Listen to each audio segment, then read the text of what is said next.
with a pair of them here in class that are very intriguing and ones that offer you just a bit different kind of perspective on things. And, just to talk about it in no particular order, but our young Mansbarrow that faces me up front here kind of has a little tinier look about his skeleton.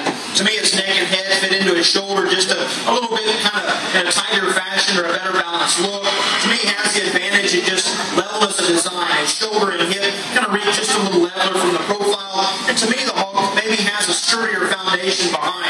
He not only works a square hop or works a square foot to the ground, I just think he uses that and his extra levelness and hip advantage to have kind of a more consistent and easier step and go out of his rear leg. Now, our young Mansbarrow to my left has got a couple pigment spots there by his eye.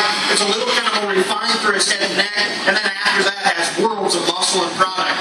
That one's huge in his shoulder blade, big in his muscles. You study him from the top side of his shoulder to his hand-loin junction, and then as he goes away, he's got all the muscle you'd ever want to ask for and more. And I think that is a good thing at times, but to this extent, it's almost too much. And he has that advantage, but yet disadvantage is maybe he just can't handle it with the power that he has. And due to the fact that he's that and a little shorter and rounded out of his hip, I just think his function behind isn't quite as good.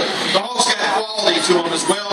From a standpoint of skin and hair coat, presentation, the young man does a great job driving him. But for me, and today, the one that's the best balance, the one that is the most complete, just offers us sure plenty of muscle and a better balance, kind of truer, leveler kind of package is the one here driving at me. He's going to be our class winner, the young man on the